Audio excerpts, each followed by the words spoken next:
Good morning বন্ধুরা।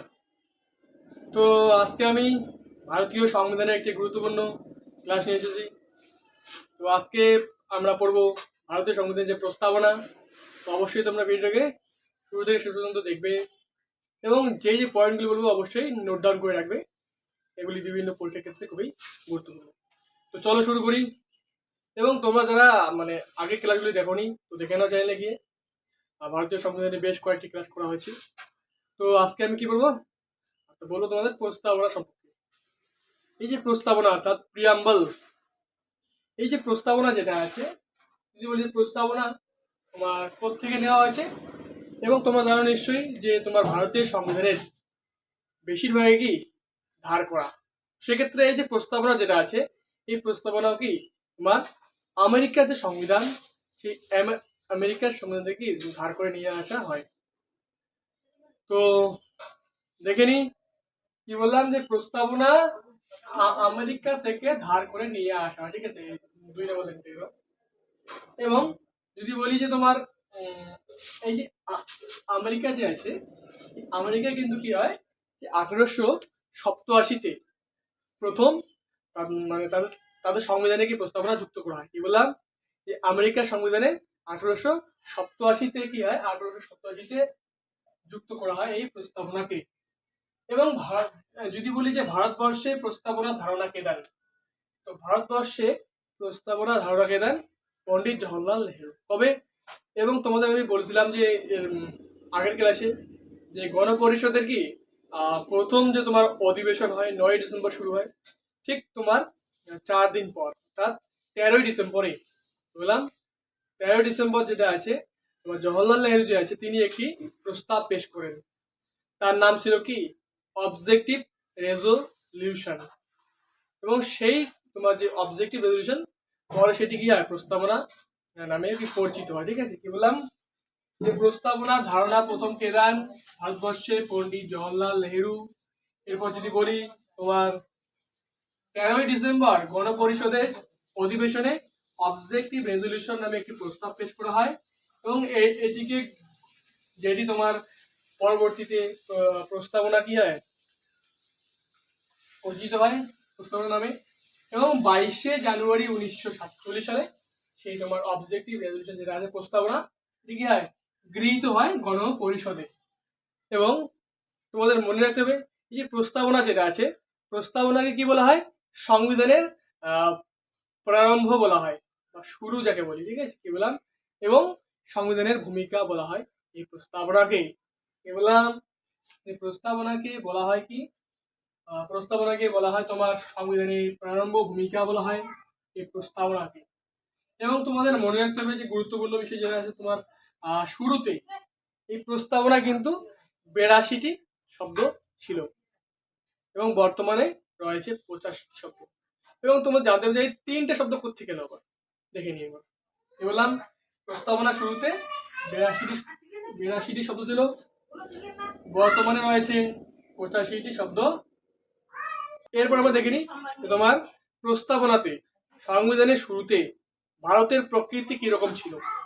দেখে নিই প্রস্তাবনা যদি আমরা দেখি ভারতের প্রকৃতি কিরকম ছিল, যে সার্বভৌম গণতান্ত্রিক প্রজাতন্ত্র ছিল ভারতের প্রকৃতি। অর্থাৎ এই 3টি শব্দ ছিল তোমার সংবিধানের শুরুতে, যাকে বলি ভারতের প্রকৃতি হিসেবে। ঠিক আছে, এবং যদি বলি আমরা যে তোমার এরপরে যদি আমরা বলি যে 1976 সালে যখন আবার 3টি শব্দ ভারতের সংবিধানের যে প্রস্তাবনায় যুক্ত করা হয়, কি অর্থাৎ কি বললাম, যে 1976 সালে 42তম সংবিধান সংশোধনীতে প্রজাতন্ত্র শব্দটি অর্থাৎ তোমার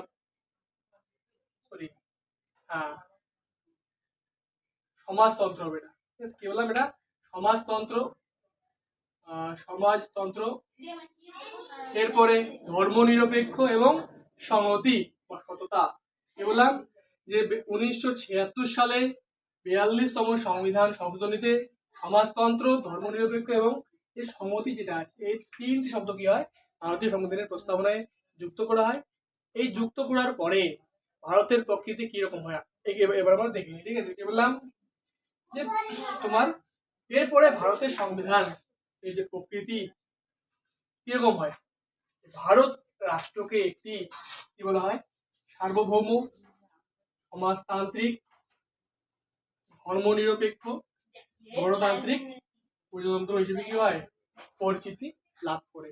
বললাম এই প্রস্তাবনায় ভারত রাষ্ট্রকে কি বলা হয়, আর বলে দিই, সার্বভৌম সোভেরেন, সমাজতন্ত্র অর্থাৎ সোশ্যালিস্ট, ধর্মনিরপেক্ষ অর্থাৎ সেকুলার, গণতান্ত্রিক ডেমোক্রেটিক, প্রজাতন্ত্র অর্থাৎ রিপাবলিক বলা হয় ভারত রাষ্ট্রকে। এবং তোমাদের জানতে হবে যে সংবিধানকে অর্থাৎ ভারত যে প্রস্তাবনা এটিকে মাত্র একবার কি সংশোধন করা হয়েছিল, কবে 1976 সালে, যেটা বললাম যে 42তম সংবিধান সংশোধনীর মাধ্যমে। কি বললাম যে 42তম কনস্টিটিউশনাল যে অ্যামেন্ডমেন্ট রয়েছে তার মাধ্যমে কি করা হয় সংশোধন করা হয়, মাত্র একবারই সংশোধন করা হয়, আর সেটা তোমার ইন্দিরা গান্ধীর আমলে। এবং তোমাদের জানতে হবে যে সংবিধানের যে প্রস্তাবনা, সেই প্রস্তাবনা শুরু হয়েছে কোন দুটি শব্দ দিয়ে, মানে কোন শব্দ দিয়ে, ঠিক আছে। বললাম তোমার যেখানে সংবিধানের যে প্রস্তাবনা শুরু হয়েছে আমরা ভারতের জনগণ বলে, কি বললাম, আমরা ভারতের জনগণ বলে, কি জনগণ বলে শুরু হয়েছে, we are the people of India বলে শুরু হয়েছে আমার প্রস্তাবনা।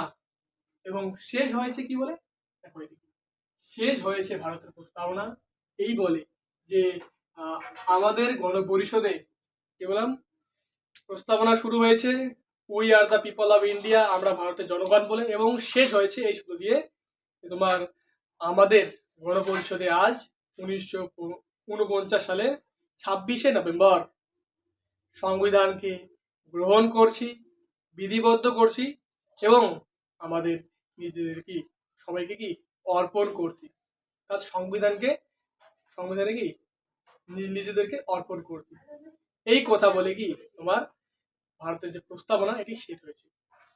এবং এরপরে আমরা নেক্সট ভিডিওতে, অবশ্যই তোমরা পরের ভিডিও দেখে নেবে, এবং পরের ভিডিওতে আমরা জানবো যে বললাম ভারতের সংবিধানের যে প্রকৃতি, অর্থাৎ তোমার সার্বভৌম, সমাজতান্ত্রিক, ধর্মনিরপেক্ষ, গণতান্ত্রিক এবং প্রজাতন্ত্র, এর যে তোমার প্রত্যেকটি ওয়ার্ডের মানে জানবো, এবং জানবো যে প্রস্তাবনার উদ্দেশ্য কি ছিল এবং প্রস্তাবনা সম্পর্কে কার কি মতামত সে সম্পর্কে আমরা জানবো নেক্সট ভিডিওতে। এবং আবার জানবো যে গুরুত্বপূর্ণ 3টি তোমার যে তোমার প্রস্তাবনার আইন অর্থাৎ মামলা